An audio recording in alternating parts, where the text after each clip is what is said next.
Jaiswal academy. ये है Jaiswal academy. ये है जायसवाल एकेडमी। ये है जायसवाल एकेडमी। नमस्कार दोस्तों, कैसे हैं आप लोग। मैं एस.बी. जायसवाल आप सभी का अपने YouTube चैनल जायसवाल एकेडमी में बहुत बहुत स्वागत करता हूं। दोस्तों, आज जो मैं टॉपिक लेकर आया हूं वो रीजनिंग में टेस्ट पेपर 5 है। ये हम लोग को इसमें जो मैंने क्वेश्चन लिया है ये हाल के पूछे हुए क्वेश्चंस हैं जो किसी न किसी एग्जाम में आए हुए हैं। ठीक है, एसएससी का भी क्वेश्चन इसमें हो सकता है, बैंक का भी क्वेश्चन हो सकता है और जो है पुलिस के एग्जाम में भी हो सकता है। यहाँ तक कि जो रेलवे का एग्जाम है एनटीपीसी, उससे भी रिलेटेड हमने कुछ क्वेश्चंस इसमें आपको रखे हैं जो आपको काम आएगा। ठीक है, ये टेस्ट मेरा अभी 5 है। इसके पहले हम लोगों ने 1 से लेकर के 4 तक आपने देखा अपलोडेड किया हुआ है। ठीक है, मैथ्स का भी मैंने 3 वीडियो लेक्चर ये टेस्ट पेपर का वो अपलोड कर दिया है। फिर इसके आगे मैं प्रिपरेशन कर रहा हूँ और फिर इसके बाद धीरे धीरे वो भी पेपर अपलोड होते रहेगा। आप लोग प्लीज़ सीरियली ढंग से एक एक करके देखिए और वीडियो पॉज करके पहले आप अपना क्वेश्चन को सॉल्व कीजिए। ठीक है, फिर इसके बाद जो मैं सोल्यूशन ट्रिक बता रहा हूँ वो आप देखें। ठीक है ना, तो आपको बहुत ही फायदा होगा। ठीक है, चलिए स्टार्ट करें। ये इस क्वेश्चन है क्या, हमारा फर्स्ट क्वेश्चन है, क्या पूछा है, which letter is sixth to the right of the tenth of the letter from the left end of the alphabet. यानी अल्फाबेट आपके दिए हुए हैं, हो सकता है ABCD जो मैंने लिखा है जेड तक वो किसी किसी क्वेश्चन में छपे रहते भी हैं और नहीं भी छपे रहते हैं। ठीक है, अगर नहीं छपे रहेंगे तो आपको खुद सोचना पड़ेगा कि वो कैसे आएगा। ठीक है ना, तो यहाँ पर क्या बोला है कि कौन से लेटर जो है वो आपके वर्णमाला के बाएं छोर से यानी ए से अगर आप चलेंगे तो 10वें अक्षर के दाएं छठा अक्षर मिलेगा। ठीक है जी, तो इस टाइप के क्वेश्चन को आपको क्या करना है, देखिए इसमें एक सीधा सीधी ट्रिक है। वो ट्रिक क्या है मैं आपको बता देता हूं। जब भी किसी क्वेश्चन में राइट और फिर लेफ्ट लिखा, ठीक है, लेफ्ट साइड से लेफ्ट लिखा हुआ है और कोई भी लेटर लेंगे 10th लेटर के, फिर राइट में जाना है। यानी अगर लेफ्ट से राइट जाने को बोले या राइट से लेफ्ट आने को बोले, उस केस में जो उसके नंबर दिए रहते हैं उसको आपको ऐड करना है, प्लस करना है। ठीक है, लेकिन अगर किसी क्वेश्चन में लेफ्ट से लेफ्ट बोले या राइट से राइट बोले तब क्या करोगे भाई, आप उन दोनों की जो भी न्यूमेरिकल वैल्यू रहेगी आप उसको सब्ट्रैक्ट करेंगे। ठीक है ना, ये रूल्स होते हैं। तो यहां पर आप देख सकते हैं 2 नंबर की वैल्यू है, एक छठा है 6 है और दूसरा क्या है 10 है। तो यहाँ पर लेफ्ट और राइट है तो ऐड होगा, तो आप 10 प्लस 6 यहाँ कर दीजिए 16। इसका मतलब हुआ कि आपको लेफ्ट साइड से यहाँ पर 16th लेटर लेना है। तो अगर आप यहाँ पर टॉपिक पढ़ चुके हैं तो 16 कोड किसका होता है, पी का होता है। ठीक है, अल्फ़ाबेट में आप मेरा अल्फ़ाबेट का वीडियो अपलोडेड है, कोडिंग डिकोडिंग का भी वीडियो अपलोडेड है, उसमें मैंने ट्रिक बताए हैं। किसी भी अल्फ़ाबेट को आप सॉल्व करना है, कोड का अगर यूज करना है तो इजोटी की मदद से आप निकाल सकते हो। EJOTY यानी 5, 10, 15, 20, 25, ये इसके हेल्प से आप जो है वो निकाल सकते हैं। तो यहाँ पर 16 है तो 15 के बाद 16 आता है यानी O के बाद क्या आता है, P। इसलिए इसका आंसर जो होगा वो क्या होगा, सेकंड ऑप्शन P हो जाएगा। ठीक है, अब इसी चीज को मैं बेसिक तरीके से अब बताता हूँ। क्या बोला है, वर्णमाला के बाएं छोर से 10वां अक्षर, तो 10वां अक्षर कौन है भाई, J है ना। ये 10th नंबर पे है, किधर से भाई, लेफ्ट साइड से, A की तरफ से। फिर इसके दाएं से कौन सा अक्षर छठा है, तो दाएं में पहला, दूसरा, तीसरा, चौथा, पांचवा और छठा। तो ये यहाँ से सीधे जो है जे के दाएं छठा अक्षर कौन आया, तो पी आया। ठीक है जी, ये आंसर पी जो है हमारा हो गया। तो ये आपको करना पड़ेगा। अगर ABCD वहां नहीं लिखा हुआ क्वेश्चन में तो फिर आप लिखेंगे, फिर करेंगे, टाइम ज्यादा लगेगा। सीधे सीधे आप क्या करो यहाँ पर कि लेफ्ट से स्टार्ट किया, फिर राइट जा रहे हैं तो दोनों को ऐड कर दिया, डायरेक्ट 16 आ गया। 16 कोड पी का होता है, उसको हम बिना अल्फाबेट देखे डायरेक्ट बिना पेन पेपर यूज के डायरेक्ट कर देंगे। ठीक है जी, अब अगर यहाँ पर राइट ना हो करके यहाँ पर सपोज डैट लेफ्ट लिखा होता तो आप क्या करते, माइनस करते ही दोनों नंबर में डिफरेंस लेंगे, फोर्थ हो जाएगा। फोर्थ किसका है, डी का है, तो हमारा आंसर डी हो जाता। बात समझ में आ गई ना। तो ये लेफ्ट साइड से बोल रहा है ए की तरफ से, तो फिर लेफ्ट बोले तो फिर माइनस करना है, लेफ्ट से फिर राइट बोले तो प्लस करके बनानी है। ओके, चलिए नेक्स्ट क्वेश्चन चलें। अब इस क्वेश्चन में क्या नंबर का यहाँ लिखा हुआ है, छपा हुआ है और पूछा है आपसे how many fours are there in the following sequence which are neither preceded by 6 nor immediately followed by 2। ऐसे कितने इस सीरीज में 4 हैं जिनके पहले ना तो 6 हैं और ना ही बाद में 2 है। मतलब 6, 4 और 2 नहीं होना चाहिए। जिनके पहले यानी 4 ऐसे हो, 4 हो जिनके पहले 6 ना हो तुरंत बाद 2 ना हो, यानी 642 जो दिख रहा है वो आपका आंसर गलत हो जाएगा। ठीक है, तो आप देखिए क्या ये काउंट होगा, तो बिल्कुल होगा 4, क्योंकि इसके पहले 6 नहीं है और तुरंत बाद 2 नहीं है। अब 2 नहीं है तो कुछ भी रहे उससे कोई मतलब नहीं, लेकिन 2 नहीं होना चाहिए तुरंत बाद में। ठीक है, तो यहाँ पर प्रीसीडेड का मतलब क्या होता है भाई, तो ऐसे कितने 4 हैं जो आपको बता रहा है प्रीसीडेड बाय 6 जिनके ठीक पहले 6 नहीं हो और ठीक बाद में 2 ना हो। ठीक है, ये फॉलो करेगा क्या, ये फॉलो करेगा, नहीं फॉलो करेगा, क्योंकि इसके पहले 6 है बाद में 2 है, जबकि ये चीज नहीं होना चाहिए, 642 बन रहा है। ठीक है, अगला 4 देखिए ये होगा, तो ये आपको लेना पड़ेगा। ठीक है, दोनों लागू होना चाहिए क्योंकि यहाँ पर दोनों में से बोला है। ठीक है ना, तो 4 है, फिर आगे देखिए क्या ये 4 लेंगे तो नहीं, 642 बन रहा है, नहीं ले सकते। फिर क्या ये 4 लेंगे, 642 बन रहा है, नहीं ले सकते। मतलब कि आपका कितना बना, तो ये आपका पहला वाला 4 है, ये दूसरा 4, यानी 2 ही ऐसे 4 हैं जो इसमें फॉलो कर रहे हैं। दोस्तों मान लेते हैं अगर यहाँ पर इस वाले 4 में जो है आपका सपोज दैट ये 4 है ना, हाँ इसके 4 के पहले आपका 6 नहीं होना चाहिए, बाद में 2 नहीं होना चाहिए। अगर 6 है लेकिन बाद में 2 की जगह कुछ और लिखा हुआ है तो क्या ये काउंट होगी, तो हो जाएगी, क्योंकि यहाँ पर दोनों ही लागू होना है, कोई एक लागू नहीं होना है, दोनों ही लागू नहीं होना। अगर 6 है लेकिन बाद में 2 नहीं है तो चलेगा। ठीक है ना, कोई यहाँ पर काम हो जाएगा। ठीक है जी, चलिए अगला क्वेश्चन किससे लिया गया है, ये कोड से लिया गया है। अब ये कोडिंग डिकोडिंग क्वेश्चन है, आप वीडियो पॉज करके पहले आप अपने तरफ से बनाएं और फिर उसके बाद जो मैं बता रहा हूँ उसका सोल्यूशन देख करके बनाइए। तब तक मैं आपको बता दूं ये जो डिपेंडेंट है, अल्फ़ाबेट जो होते हैं 26 लेटर, आप ए से ले करके एम तक लिखिए और फिर एन से ले करके इसी के ठीक नीचे जेड तक लिख लीजिए। यानी फर्स्ट हाफ सीधा लिखिए और सेकंड हाफ को उसके ठीक नीचे उल्टा लिखते हैं, तो जो ये रिलेशन बनता है ये अपोजिट लेटर का होता है। ठीक है, अपोजिट लेटर जो होते हैं वो ए के नीचे जेड मिला तो ए का कोड 1 होता है, जेड का 26 होता है, तो 1 और 26 को जोड़ेंगे 27 आएगा। तो अपोजिट लेटर का कोड का सम हमेशा 27 होता है। ठीक है ना, अब बी का देखिए 2 कोड है, इसका 25 है तो 27 होगा, इसका 13 है, इसका 14 है तो 27 हो रहा है, मतलब हर केस में 27 होगा। तो आप वो वाली वीडियो देख लीजिएगा जिसमें मैंने ये ट्रिक बताए थे कि कोड के लिए क्या बार बार 27 लेंगे, नहीं, तो यहाँ पर क्या करेंगे, इसको हमने वर्ड के साथ नाम, कुछ नाम क्लू दे करके आपको याद करवाया था। ठीक है, तो यहाँ ए के नीचे जेड है तो ए और जेड मिलकर क्या बनेगा, आज। फिर बी के नीचे वाई है तो बी और वाई मिलकर क्या बनेंगे, बॉय। सी के नीचे एक्स होता है, यानी सी और एक्स एक दूसरे के अपोजिट होते हैं, तो सी और एक्स अपोजिट होते हैं तो सी एक्स से क्या बनता है, क्रैक्स। डी डब्ल्यू से ड्यू, है ना। इसी तरह एम एन से मैन, एल ओ से लव। ये सब ट्रिक हमने आपको बताया हुआ है, वो आप इसको देख लीजिएगा। ठीक है, तो ये अपोजिट जो होते हैं एक दूसरे के लेटर हैं ये। ठीक है, ये यहाँ पर क्या लिखा है मैंने, तो ये लेटर लिखा हुआ है, अपोजिट लेटर। अब जैसे यहाँ पर देखो, मैं क्यों बोल रहा था, क्योंकि पी का कोड क्या होता है 16 और यहाँ लिखा क्या है यहाँ पर 11, तो एक 16 और 11 को जोड़ते हैं तो क्या होता है 27 होता है ना, और ये किसका कोड है, के का। इसी तरह यहाँ ओ का 15 होता है और यहाँ लिखा है आप 12 लीजिएगा। ठीक है, 1 मत लीजिएगा, तो 15 और 12 को ऐड करेंगे 27 होगा, ये किसका कोड है, एल। अब ओ और एल लव अभी देखिए लिखा हुआ है ना। इसी तरह टी का 20 है और इसके लिए क्या लिखा है 7, 7 कोड किसका है, जी।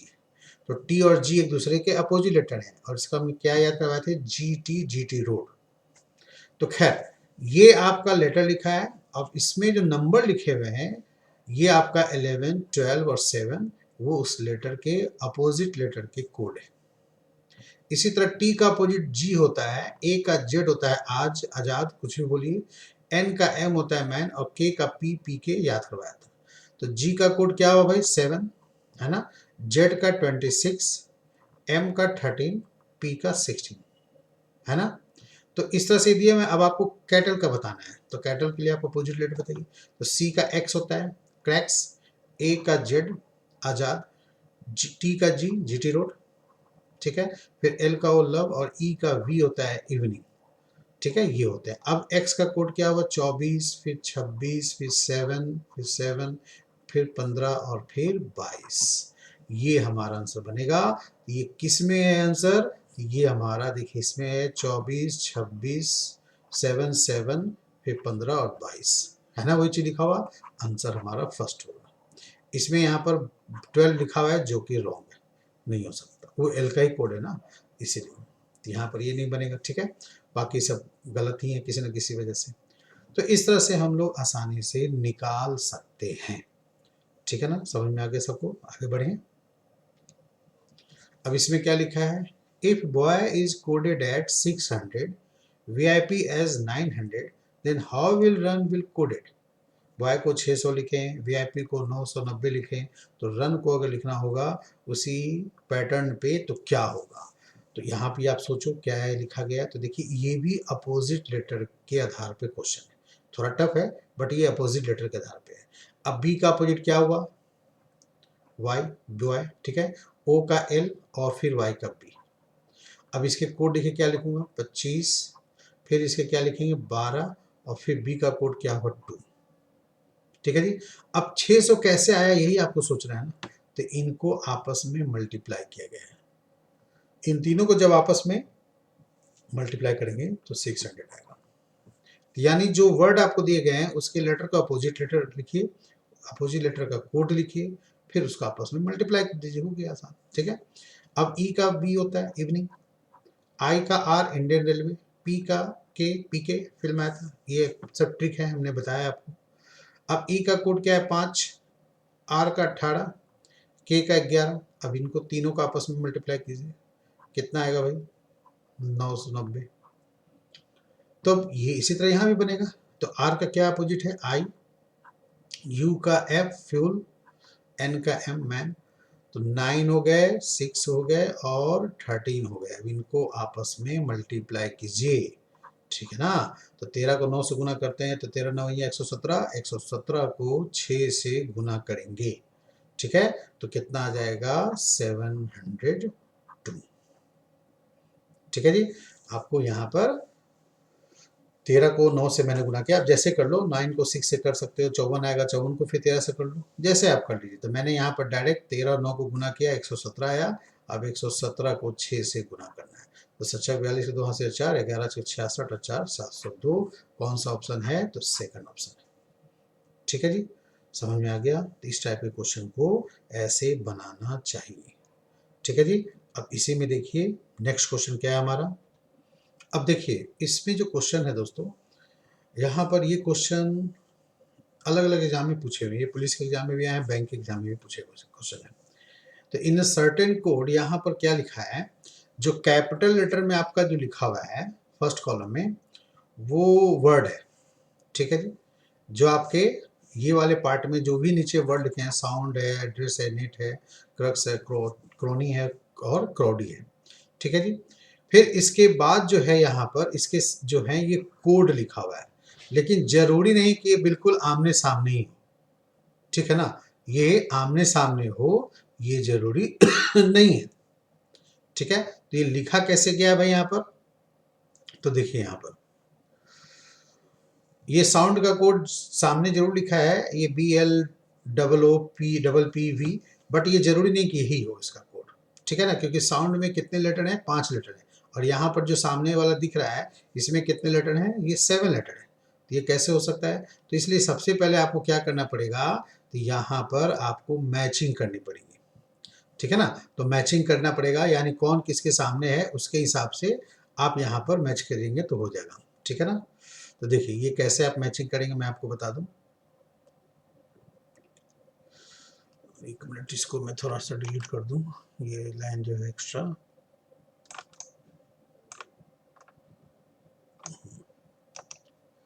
तो देखिए यहाँ पर आप क्या करेंगे, आप नंबर ऑफ लेटर के हिसाब से भी देख सकते हैं।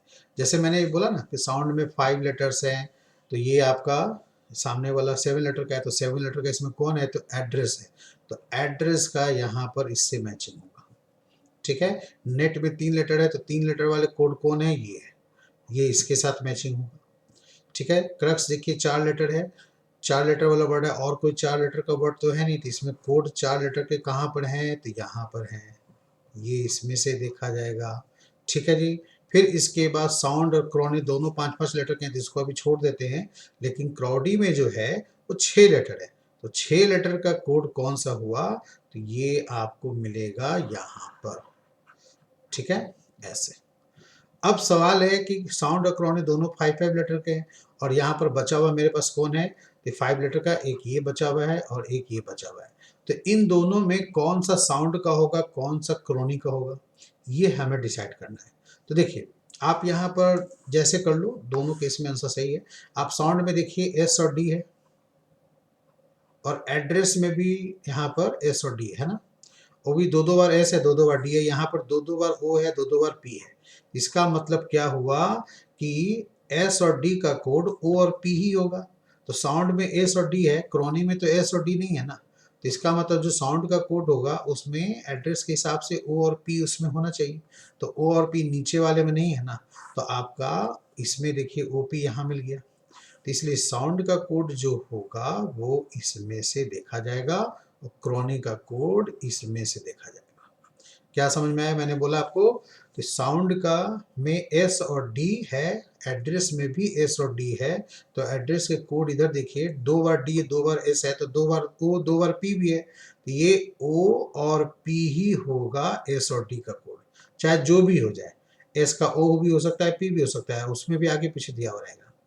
ठीक है, तो इसलिए यहाँ पर ओ और पी तो होना मस्ट है, तो साउंड के लिए ओ पी कहाँ पर है, इसी में है, तो इसीलिए यहाँ पर आपको साउंड का ये दिया गया। दूसरा आप ये काम कर सकते हैं, क्रॉनी का क्रॉडी से कंपेयर कर लीजिए।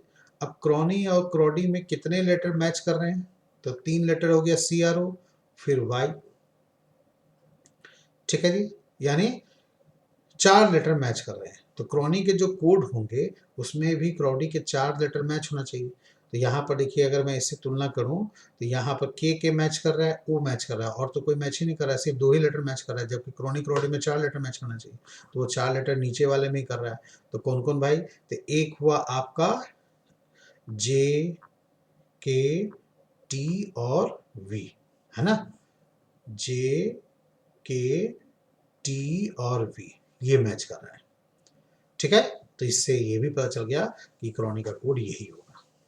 ओके, तो अब यहाँ पर देखिए, सोचिए यहाँ पर मेरा क्या बचा है, एन बचा हुआ है, और इसमें क्या बचा हुआ है, आई बचा हुआ है, तो इससे ये लॉजिक हमारा बना कि एन का जो कोड होगा वो आई होगा। ठीक है ना, अब एन देखिए यहाँ पर चौथे नंबर पर लिखा हुआ है ना, और यहाँ पर आई स्टार्टिंग में लिखा हुआ है, चौथे नंबर पर तो नहीं है, इसका मतलब ये हुआ कि इसमें जो आगे पीछे करके कोड दिया हुआ है, मतलब वर्ड में जो लेटर है उसके भी आगे पीछे करके ये अरेंज दिया हुआ है, ऐसा नहीं कि पहले वाला का पहले वाला कोड हो गया, दूसरे वाले का दूसरा वाला कोड हो गया, ऐसे नहीं है, वर्ड के लेटर के ग्रुप में भी आगे पीछे करके दिया हुआ है। ठीक है, तो हमने एन का आई निकाल दिया। ठीक है, अब जहां जहां एन होगा वहां वहां उसके लिए आई कोड होगा, जैसे अभी यहाँ नेट है तो नेट के लिए भी आई होगा, तो देखिए एन यहाँ पर शुरू में लिखा है और यहाँ आई लास्ट में लिखा हुआ है, तो आगे पीछे करके दिया है ना। ठीक है, ओके, साउंड में भी देखिए एन है, कहाँ पर, यहाँ पर, तो ये साउंड का कोड आई कहाँ है, यहाँ स्टार्टिंग में, वहाँ चौथे नंबर पे, यहाँ स्टार्टिंग में। ठीक है, तो वो आगे पीछे करके दिया हुआ है। ओके, चलिए अब इसी तरह क्रॉडी में डब्ल्यू और डी बच गए, तो देखिए डब्ल्यू डी यहाँ क्या बच गया भाई, डब्ल्यू डी के अलावा यहाँ जी और ओ बच गया, तो इससे क्या लॉजिक बना, अब डब्ल्यू और डी में जी और ओ में ऐसा नहीं कि डब्ल्यू का जी और डी का ओ जरूर नहीं, कोई भी आगे पीछे हो सकता है, लेकिन ये कंफर्म हमें कैसे पढ़ना करेंगे, तो एड्रेस में, तो डबल डी डबल एस है ना, तो डबल ओ डबल पी है, तो ओ यहाँ पर क्रॉडी में है तो ओ आ गया, इसका मतलब हुआ कि डी का कोड ओ, तो इधर डब्ल्यू का कोड जी, और उधर एड्रेस से एस का कोड पी, कितना जल्दी फटाफट निकल गया। तो सबका पहले से निकाल के नहीं रखना है, कैसे निकालना चाहिए ये मैं आपको बता रहा हूँ। ठीक है ना, इस क्वेश्चन में कैसे निकालते हैं। यहाँ पर बस इधर से लेटर मैच करना है, इधर लेटर का कोड मैच करना है। वो आगे पीछे कहीं भी लिखा हो सकता है, तो वो कॉमन लेटर के हिसाब से मैच होगा तभी निकलेगा। या बिल्कुल अकेला रहे, इकलौता रहे, तो उससे भी वो आंसर आ जाएगा। अब जैसे बिल्कुल अकेला रहे, जैसे मैं आपको बताऊं, एड्रेस में यहाँ पर ए लिखा है। अब इस वाले ग्रुप में कहीं पर भी ए है कैपिटल लेटर में? कहीं नहीं है, यानी ए अकेला है। तो एड्रेस के कोड में ब्लू पी में जो लिखा है यहाँ पर BLOOP, कौन सा लेटर जो अकेला होगा, जो किसी में रिपीट नहीं होगा? तो बी नहीं हो सकता, क्योंकि बी यहाँ भी है, यहाँ भी है ना। ओ पी होगा नहीं, वी भी नहीं होगा, वी भी 3-4 जगह है। तो बचा कौन? एल। तो इससे ये भी पता चला कि ए का कोड एल हो जाएगा, मतलब जो अकेला है उसके थ्रू भी आ सकता है। एक आध और एग्जाम्पल दें, यहाँ पर देखो क्रक्स में एक्स कहीं भी नहीं है, सिर्फ यहीं पर है ना। CRU रिपीट है, बट एक्स कहीं रिपीट है? नहीं है रिपीट, अपने ग्रुप में तो नहीं है। इधर एक्स का जो यहाँ पर कोड बनेगा CJMV में, कौन सा वो रिपीट नहीं है? तो V रिपीट है, J रिपीट है, M भी रिपीट है, तो बचा कौन? C। ठीक है, तो एक्स का कोड C हो गया। तो इस तरह करके हम लोग निकाल के रख सकते हैं। ठीक है, अब सवाल है कि क्वेश्चन क्या पूछेगा। तो क्वेश्चन देखिए यहाँ पर है, इस तरह के क्वेश्चन आपको दे सकते हैं। न्यू लेटर या न्यू वर्ड का भी, न्यू लेटर तो नहीं, ऐसा न्यू वर्ड बना देंगे जो लेटर उसमें कॉमन होगा। तो आपसे कोडिंग और डिकोडिंग टाइप के क्वेश्चन पूछ सकते हैं। जैसे आपका पहला क्वेश्चन क्या पूछा है? फर्स्ट क्वेश्चन है नेट के लिए कोड क्या होगा। ठीक है, फर्स्ट क्वेश्चन में नेट के लिए कोड। तो अब देखिए पीछे नेट जो है यहाँ पर, इसका ये ABI है, तो क्या हम ABI ले लेंगे या इसमें अरेंज करना होगा सीरियली ढंग से? ABI तो ऑप्शन में लिखा हुआ है तो आप तुरंत ABI मत दीजिएगा, क्योंकि सारे ऑप्शन में सेम लेटर को आगे पीछे करके अरेंज किया है, यानी पहले वाला का पहले वाला, बीच वाले का बीच वाला, लास्ट वाले का लास्ट वाला, ऐसे करके कोड बनानी पड़ेगी। ठीक है, तो N का कोड हमने पीछे क्या बनाया था? I। ठीक है जी, तो यहां पर पहले I होना चाहिए। अब I से स्टार्टिंग वाला कौन सा ऑप्शन है? ये ऑप्शन है, बाकी कोई ऑप्शन तो I से स्टार्ट हो ही नहीं रहा है, नन ऑफ दीज भी नहीं है। इसका मतलब हमारा थर्ड ही ऑप्शन होगा, और तो कोई ऑप्शन होगा नहीं। बाकी ऑप्शन को क्यों इग्नोर किया? क्योंकि यही 3 लेटर आगे पीछे कर अरेंज करके लिखे हैं। इसका मतलब हुआ कि हमें यहाँ पर सिलसिलेवार ढंग से अरेंज करना है, पहले वाला का पहले वाला, बाद वाले का बाद वाला। तो ये क्वेश्चन में ऑप्शन इसमें आसान देगा, जिसमें आप 1-2 लेटर का खोज करके काम चला सकते हैं, आंसर आपका बन सकता है। ठीक है, इसी तरह यहाँ पर अब आगे देखिए, ई का बी बन जाएगा और टी का ए बन जाएगा कोड अपने आप। ठीक है, अब जहाँ पे देखिए एड्रेस है ना, एड्रेस में ई है, अब ई यहाँ पर है एड्रेस में, तो इसमें देखिए कौन हुआ? बी। नेट में भी ई है, तो नेट में यहाँ भी बी है। ठीक है, तो इस तरह से ई और बी कॉमन हो गए, तो ई का कोड बी बन गया। ठीक है, ये ऑप्शन से बन जाएगा। ये तो मैंने आपको यहाँ पर लिख के दिखाया, ये जरूरी नहीं कि आप पहले से सबका लिख के देखें, ये मैंने आपको समझाने के लिए लिखा है, यहाँ ऐसे होता है, हो सकता है। ठीक है, इस वीडियो को अगर नहीं समझ में आया होगा, पहले एक बार में तो समझ में नहीं आएगा, ये तो पक्का है। इसको पॉज कीजिए, अपने से देखिए, या फिर से दोबारा पीछे बैग में जा करके इसको फिर से सुन लीजिए दोबारा, तब जाके आपको क्लियर होगा। ठीक है ना। अब दूसरा क्वेश्चन क्या पूछा है? ऑक्स का कोड। ऑक्स अब क्या यहाँ इसमें था? नहीं था, लेकिन जो ऑक्स में जो लेटर है ओ और एक्स, वो तो ओ और एक्स यहाँ प्रेजेंट है। एक्स का मैंने अभी आपको क्या दिखाया है? तो एक्स का हमने आपको कोड दिखाया था यहाँ पर कि सी है ना, यहाँ लिखा हुआ है। तो इसमें देखिए ऑक्स में सी लास्ट में कहाँ है? इसमें भी है, इसमें भी है, और तो नहीं है। यानी इसका मतलब हुआ कि ए और बी में से ही ऑप्शन होगा, बाकी ये दोनों ऑप्शन तो ऐसे ही छट गए। अब ए बी में के है, ओ का, या तो जे है, बस उसी को हमें ढूंढना है। तो अब आप देखिए ओ कहाँ कहाँ है, हमें क्या ढूंढना है? जे या के, इसमें से कौन होगा? तो क्रॉनी और क्रॉडी में देखिए क्या कॉमन था, तो क्रॉनी और क्रॉडी में तो भाई कॉमन ही होगा, क्योंकि दोनों में ही ओ है, तो दोनों में क्या है? जे कॉमन है कि के कॉमन है? तो देखिए दोनों में जे और के दोनों कॉमन है, नहीं निकल पाएगा इससे। साउंड में देखिए, साउंड में ओ है, अब साउंड में यहाँ पर देखिए क्या मिलेगा? के। जे तो मिला नहीं, तो इसका मतलब हुआ कि यहाँ पर ऑक्स में ओ का कोड के हो जाएगा, आंसर हो जाएगा फर्स्ट, सेकंड रॉन्ग हो जाएगा। क्यों ऐसा किए? फिर से समझिए, साउंड में ओ था और उसके कोड में के लिखा हुआ है, जे नहीं लिखा हुआ है, लेकिन क्रॉनी क्रॉडी में जे और के दोनों में था, तो डिसाइड करना मुश्किल था। फिर आपको आर का निकालते तब पता चलता कि आर का किससे आता, क्रक्स से। तो क्रक्स में आर है तो यहाँ जे है, इसका मतलब है कि आर का कोड जे हो गया। ना सॉरी, आर भी नहीं कर सकते क्योंकि सी भी तो रिपीट हो रहा है ना, इसलिए आर का कोड जे ही होगा ये जरूरी नहीं है। क्योंकि अब आर देखिए यहाँ पर 4 जगह है, 1 2 3 4, तो यहाँ पर कौन सा 4 जगह है भाई, तो वी, 1 2 3 और 4, तो आर का कोड वी है। तो फिर जे किसका कोड होगा, सी का, क्योंकि 1 2 और 3 जगह सी है और कहीं नहीं है, तो इसलिए यहाँ भी जे मिला आपको। ठीक है, किसके लिए, क्रक्स के कोड में, क्रॉनिक में भी जे मिल रहा है और फिर क्रॉडी में भी जे आपको मिल रहा है। ये हो गया इसका। ठीक, खैर हमें तो उसकी जरूरत नहीं है, हमें जरूरत ऑक्स की थी, आंसर आपका हमारा हो गया।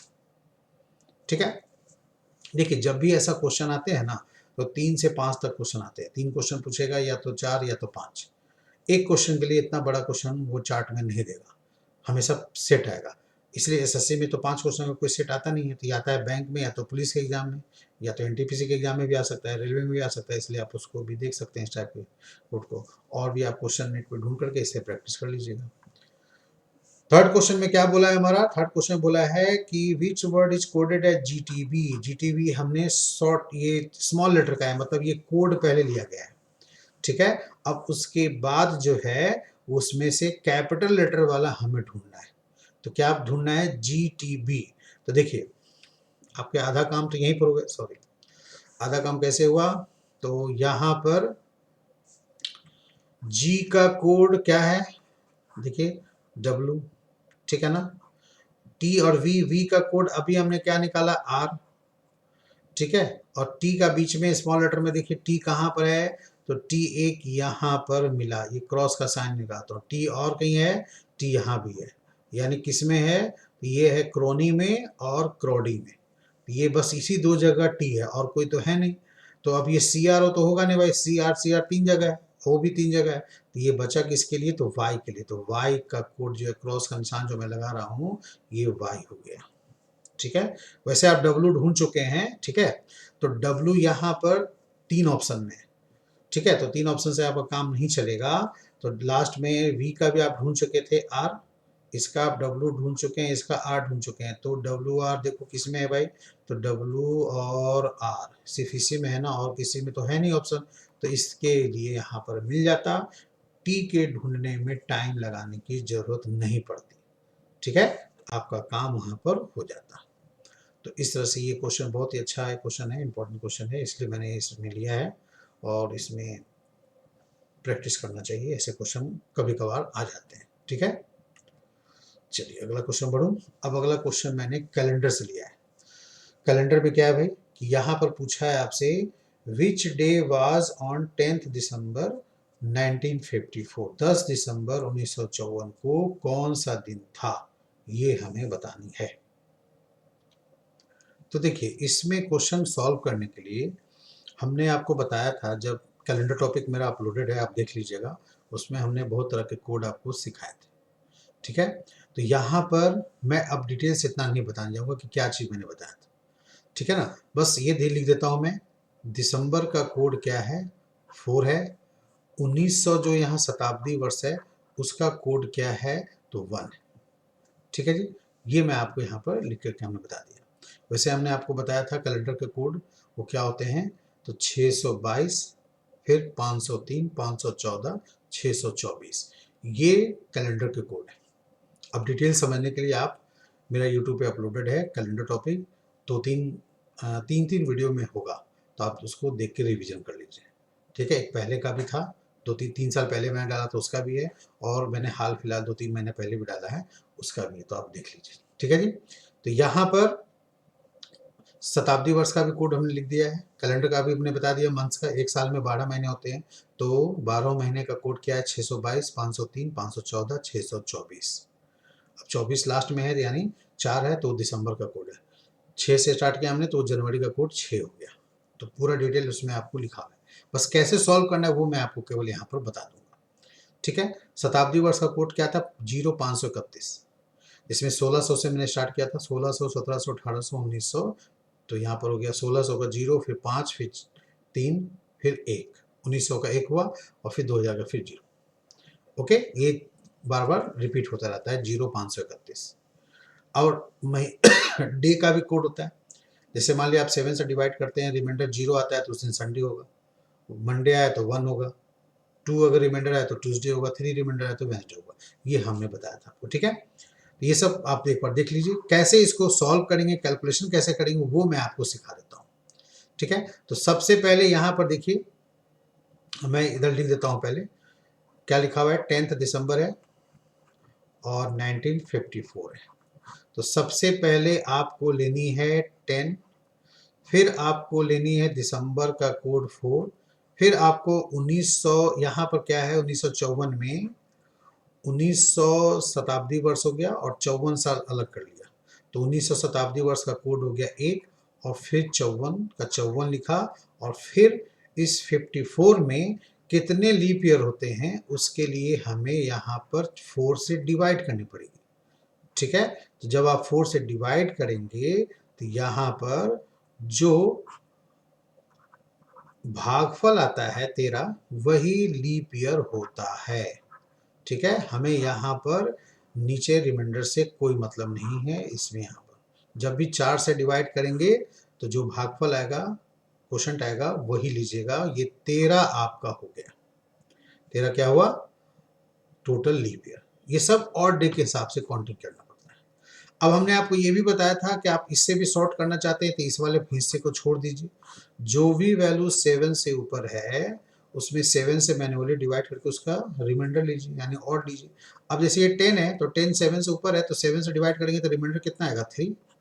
फिर दिसंबर का 4 है तो 4 लिख दिया, 1900 का 1 है तो 1 लिख दिया। अब 54 को 54 ना लिख करके यहाँ पर डायरेक्ट हम क्या करेंगे, 7 से डिवाइड करेंगे 54 में। तो जब आप 54 में 7 से डिवाइड कीजिएगा तो रिमाइंडर कितना आना चाहिए, 5 आएगा। तो आप यहाँ पर 5 लिखिए, ठीक है ना। बात समझ में आ गई। 7 49 होता है, 49 के बाद कितना रिमाइंडर बचेगा, 5, तो वो 5 लिखना है। फिर इसके बाद आप ये काम जरूर करेंगे, 4 से डिवाइड करेंगे, 13 लीप ईयर आएगा।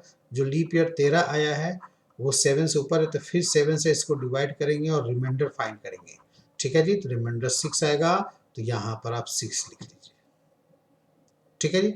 अब यही है कि जहां जहां जोड़ने पर 7 आ रहा है उसको हटाते जाइए। या तो आप पूरा इसको जोड़ लो, यहाँ पर 4 3 7 और 1 8, 8 5 13, 13 और 6 यहाँ पर कितना बनेगा, 19।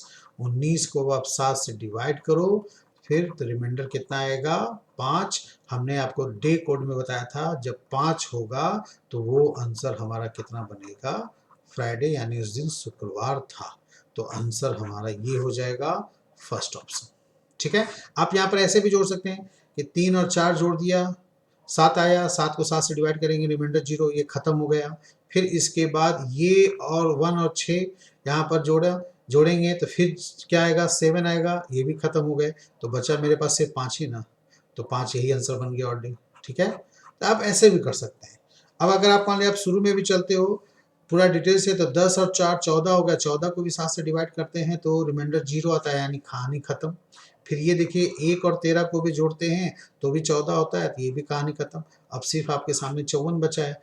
अब 54 को आप यहाँ पर 7 से डिवाइड कर लीजिए तो रिमाइंडर क्या बचेगा, 5 बचेगा, डायरेक्ट हो गया। ऐसे भी आप कर सकते हैं। तो ये सब सॉल्व करके आप मैन्युअली निकाल सकते हो, ठीक है। थोड़ा स्मार्ट वर्क करना चाहिए, ठीक है ना, जल्दी फटाफट, नहीं बच्चों की तरह जोड़ रहे हैं वो सब करना है। अब यहाँ पर जैसे मैंने ऊपर डिटेल से लिखा, अब 10 4 14 पूरा जोड़ते, जो भी आता वैल्यू उसको आप 7 से डिवाइड करते, रिमाइंडर 5 ही बचता। तो क्या जरूरत है पूरा जोड़ने की, थोड़ा सा आप उसको सिंपल में कर लो और फटाफट कर लो, ठीक है जी। समझ में आ गया। तो वो कोड आप जरूर वहाँ देख लीजिएगा, उस क्लास को समझ लीजिएगा, फिर इसको आप बनाइएगा, ठीक है। अब इसमें हमने क्या बताया था, देखिए ये क्वेश्चन है, if it was Monday on 11 Feb 2296, यानी 2296, 11 फरवरी 2296 को शुक्रवार था। सॉरी, एक मिनट, ये जो है यहाँ पर मंडे लिखा हुआ है, ये शुक्रवार नहीं, यहाँ पर हमें लिखना चाहिए था, ठीक है, सोमवार, इसको मैंने सुधार दिया है, ठीक है जी। ये आपका 2296 को सोमवार था, 11 फरवरी 2296 को सोमवार था। तो 26 जनवरी 1786 को कौन सा दिन था? ठीक है, वो पीछे गए हम लोग। ओके, तो यहाँ पर ये हमें इस तरह से निकालनी है। ओके, तो अब क्या आंसर आएगा आप सोचो। तो यहाँ पर मैंने आपको बताया था कि इसमें थोड़ा सा आपको टाइम लगेगा, क्योंकि गैप देखिए कितने साल का है भाई, तो 400-500 साल का गैप है। ठीक है ना, तो उस कंडीशन में आप क्या कीजिए, आप इसका रियल डे निकालिए कि इस दिन रियल डे जो था वो क्या वाकई में मंडे था या कोई और दिन था। अगर मंडे रियल डे है तो कोई दिक्कत नहीं है, आप 26 जनवरी 1786 का भी आप ओरिजिनल दिन निकाल सकते हैं, वही आंसर हो जाएगा। लेकिन अगर रियल डे से इसमें एक दिन बढ़ा के दिया है तो दूसरे जो पूछा है उसका भी रियल डे निकाल के एक दिन बढ़ा दो। अगर एक दिन कम करके दिया तो इसमें भी एक दिन पीछे कर दो। 2 दिन बढ़ाया तो 2 दिन बढ़ा दो, ऐसे करना पड़ेगा। ठीक है जी, तो सबसे पहले आपको मैं यहाँ पर रियल डे निकाल दूँ कितना, तो मैं यहीं पकड़ लूँ। ठीक है, 11 7 से ऊपर है, जिसको आप 7 से अगर डिवाइड करेंगे 11 में तो कितना रिमाइंडर बचेगा, 4 प्लस फरवरी का कोड मैंने लिखाया था आपको कि जब लीप ईयर रहेगा तो फरवरी का कोड होगा 1, नॉर्मल ईयर रहेगा तो 2। तो ये लीप ईयर है, 4 से डिवाइड है तो इसका 1 कोड लेंगे, किसका, फरवरी का।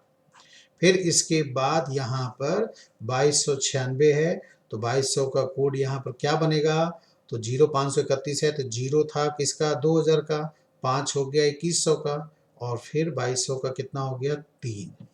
ठीक है जी, तो 3 हो जाएंगे। 2296 में 2200 अलग कर लो, 96 अलग कर लो। ओके, अब 96 लेना है मेरे को, तो 96 में फिर आप 7 से डिवाइड कीजिए, तो रिमाइंडर आपको कितना आएगा, जो रिमाइंडर आएगा वही आपको लेनी है, तो यहाँ पर रिमाइंडर आएगा 5। ठीक है ना, फिर इसके बाद इस 96 में आप 4 से डिवाइड करेंगे, क्या निकालने के लिए, इसका लीप ईयर निकालने के लिए, तो कोशेंट काउंट करना पड़ेगा, है ना। तो जब कोशेंट यहाँ पर काउंट करेंगे, रिमाइंडर इसमें बचे चाहे नहीं बचे उससे कोई मतलब नहीं, बस हमें यहाँ पर इसका भागफल लेना है। ठीक है, तो 24 आ जाएगा, 24 लीप ईयर हो जाएंगे, फिर 7 से डिवाइड कर लो और उसका रिमाइंडर निकाल लो।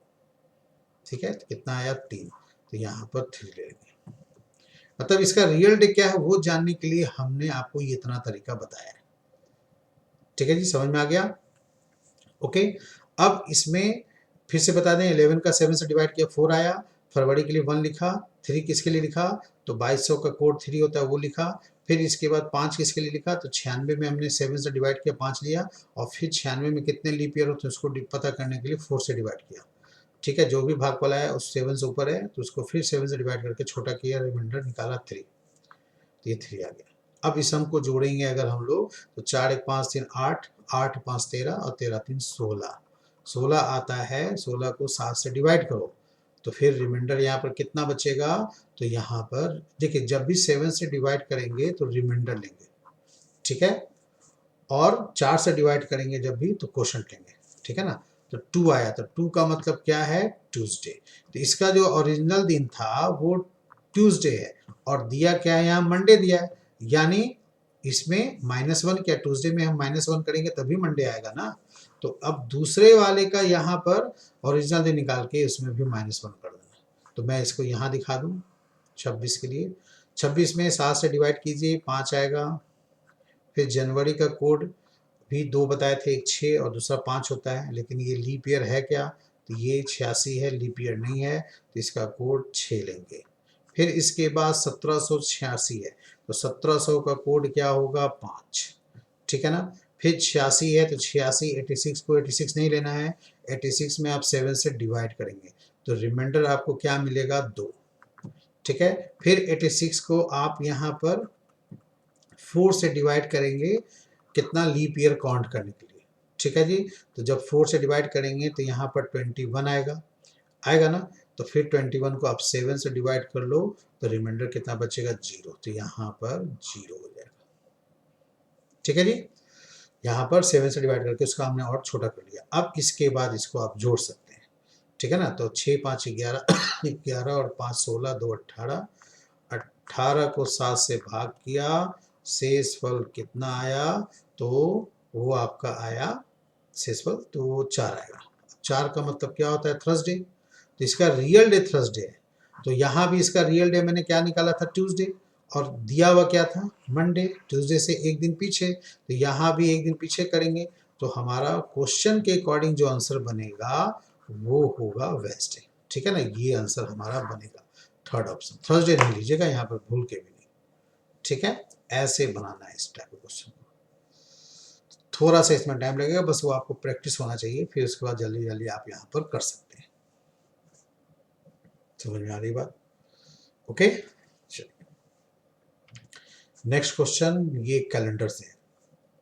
पूछा है शाम 8:42 की घड़ी के दोनों सुई के बीच का कोण ज्ञात कीजिए। ठीक है, कि इसमें जो है एंगल जो होगा वो कितना होगा, ये हमने आपको बताया हुआ है।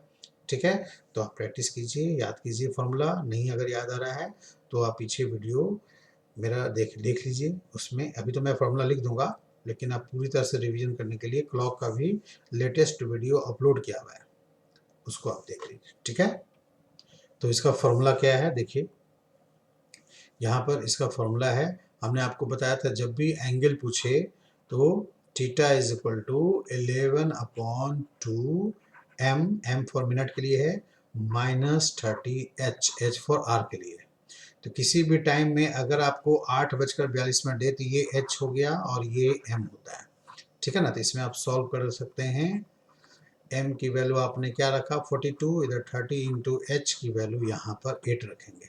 ठीक है, अब सॉल्व कीजिए, ये आपके 21 टाइम्स कैंसिल हो जाएंगे, फिर इधर आप 21 में 11 से आप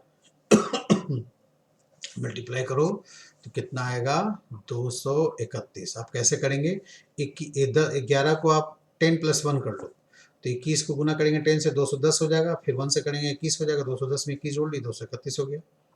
ठीक है, और भी तरीका है, जैसे 1 का 1 लिखा, फिर 1 और 2 को जोड़ लो 3, फिर 2 को 2 लिख लो। ये किसी भी डिजिट में अगर 1 1 हो तो ऐसे ही हम लोग ऐड करते हैं, मल्टीप्लाई कर ऐड करके मल्टीप्लाई कर लेते हैं। इधर कितना आया 240। अब इनका जो डिफरेंस होगा वो कितना आएगा -9, तो मैंने बोला था माइनस को इग्नोर कर दीजिएगा। ठीक है ना, तो इनके बीच 9 डिग्री का क्या है, ये एंगल का डिफरेंस है, मतलब कि दोनों सुई, मतलब घंटे की सुई और मिनट की सुई के बीच का ये एंगल है। ठीक है ना, तो ये 9 डिग्री फर्स्ट ऑप्शन हो गया। ठीक है, 8:42 होगा तो फिर बड़ी सुई क्या होगी 42 में, और छोटी सुई क्या होगी बिल्कुल 9 के क्लोज, मतलब 9 से थोड़ा सा पहले, तो उसमें जो गैप बन जाएगा 9 डिग्री का बन जाएगा। ठीक है, चलिए इस टाइप के क्वेश्चन को स्लो वाली है, टाइम एरर वाली क्वेश्चन है, इसमें गलत टाइम जब दिखाए तो कैसे बनता है, तो इस टाइप के भी क्वेश्चन का हमने फॉर्मूला और ट्रिक बताया हुआ है, आप एक बार उसको वीडियो को देख लीजिए। क्वेश्चन क्या बोल रहा है, मेरी घड़ी जो है ठीक समय से 9 मिनट धीमी है, मतलब स्लो है रियल टाइम से। कब 11 बजे, यानी जब रियल टाइम में 11 बज रहा था तो इस घड़ी में 9 मिनट स्लो दिखा रही थी, मतलब कितना बज रहा था 10:51। ठीक है जी, और जब शाम को 6 बजते हैं तो ये घड़ी 5 मिनट फास्ट दिखा रही है, तो ये जो 6 PM लिख रहा है ना, ये रियल टाइम लिख रहा है, और उस समय घड़ी 5 मिनट फास्ट है, यानी घड़ी में 6:05 हो रहा है। जब रियल टाइम 6 बज रहा है, सबकी घड़ी में 6 बज रहा है, तो उस खराब घड़ी में 6:05 हो रहा है, ये होगा।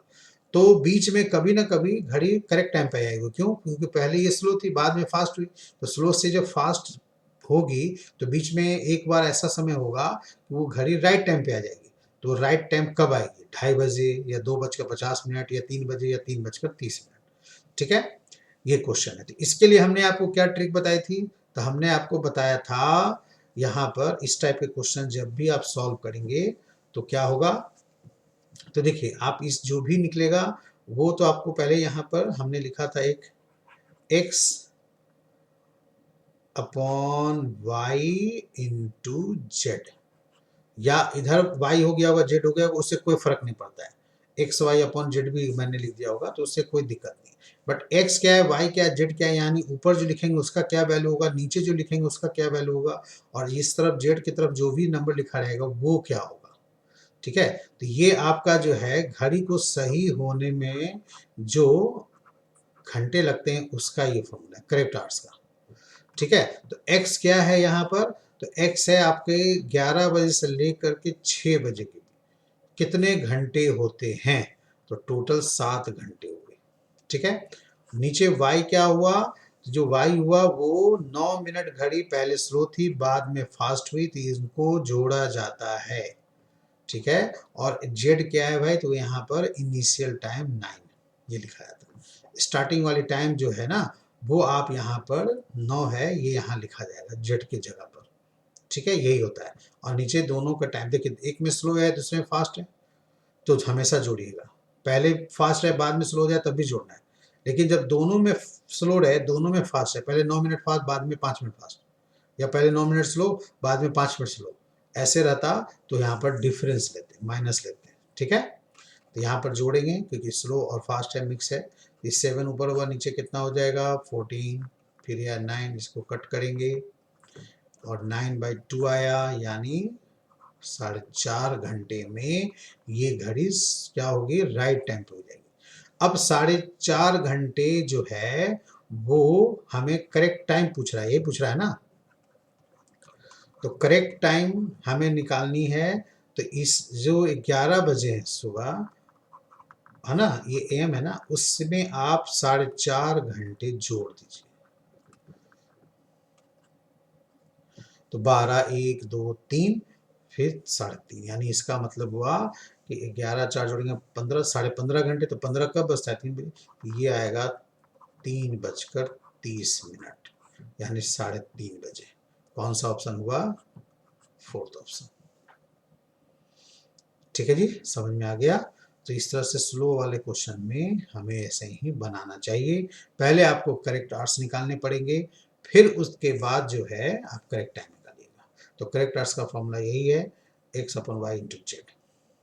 हो सकता है किसी क्वेश्चन में मैंने x × y/z लिखा होगा, तो फिर y जो हो जाएगा वो उधर पे 9 वाली वैल्यू हो जाएगी, और नीचे जो z हो जाएगा वो 9 + 5 हो जाएगा। उसमें नहीं है, कुछ भी मान सकते हैं, हम a/b × c भी मान सकते हैं, वो तो मानने के ऊपर है। बट ये हमें जानना है x क्या है, तो वो टोटल आवर्स 11 से लेकर के शाम 6 बजे तक। हो सकता है वो नेक्स्ट डे देता शाम 6 बजे तक, तो फिर आप कितना होता, 24 घंटे और जोड़ने पड़ते 7 घंटे में, क्योंकि अगला दिन जा रहे हैं ना, 24 घंटे पार हो रहे हैं, तो 24 + फिर 7 हो जाता, 31 घंटे लेने पड़ते। तो 7 की जगह 31 लिखते नीचे, लेकिन वही लिखते हैं 9 + 5 ही लिखते हैं, और उधर 9 ही लिखते हैं। ठीक है, तो वो डिपेंड करता है कि एक दिन के बाद दे रहा है या अगले दिन दे रहा है या सेम डे दे रहा है, एक सप्ताह बाद भी देता है कभी कभी। जो भी देगा उसके हिसाब से आपको सॉल्व करनी पड़ेगी। ठीक है, तो ये करेक्ट आवर्स आ जाएगा, और उसी आवर्स को जोड़ेंगे इनिशियल टाइम से। इनिशियल टाइम कौन है मेरा, तो 11 बजे। ठीक है ना, 11 AM, उसी में ऐड करना होता है। ठीक है जी, तो ये था हमारा टेस्ट पेपर 5 रीजनिंग का। तो उम्मीद करता हूँ ये आप लोग को फ़ायदा पहुँचाएगा, जो आप एग्ज़ाम की तैयारी कर रहे हो उसमें काफ़ी ये बेनिफिट होगा। ठीक है, अगर आपको मेरा वीडियो पसंद आए तो प्लीज़ शेयर करें, लाइक करें और सब्सक्राइब करें मेरे चैनल को, और इसे अपने फ्रेंड्स ग्रुप में शेयर करें। ठीक है ना, ज़रूर से। चलिए, बहुत बहुत धन्यवाद आप सभी का। आपका दिन शुभ हो। जय हिंद, जय भारत।